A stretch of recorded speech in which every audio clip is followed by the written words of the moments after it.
شامل کرتے ہیں ایبٹ آباد سے ڈسٹرکٹ جیل ایبٹ آباد۔ آج ڈسٹرکٹ جیل ایبٹ آباد میں director general national commission for human development NCHD Ali Asghar نے اپنے ہمراہ شمس ڈپٹی ڈائریکٹر NCHD دیگر افسران کے ساتھ جیل کا دورہ کیا۔ اس موقع پر ڈرگ ریہیبلیٹیشن سینٹر کے قیدیوں میں گرم رضائیاں اور کتابیں تقسیم کی گئیں۔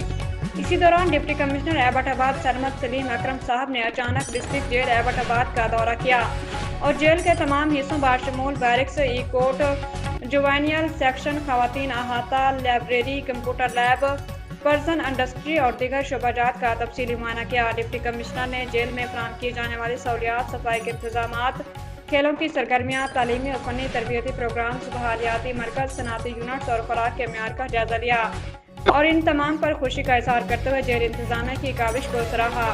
اس موقع پر director general NCHD Ali Asghar نے جیل انتظامیہ کے ساتھ مل کر بحالیاتی پروگرامز میں بھرپور تعاون کی یقین دہانی کرائی اور دی گئی سہولیات اور رواں سرگرمیوں پر ٹیم ڈسٹرکٹ جیل ایبٹ آباد اور NCHD کے تعاون اور کوششوں کو سراہا۔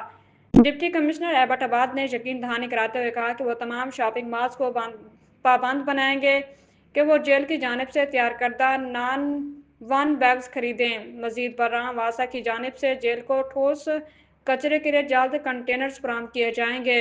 علاوہ ازیں معزز ڈپٹی کمشنر صاحب نے جیل سے بنائی گئی اشیاء کو مختلف شاپنگ مال پر ڈسپلے کرانے کا عندیہ دیا۔ آخر میں سپرنٹنڈنٹ جیل سید محمد جنید نے NCHD کے افسران کو شیلڈ پیش کیں اور آنے والے مہمانوں کا شکریہ ادا کیا۔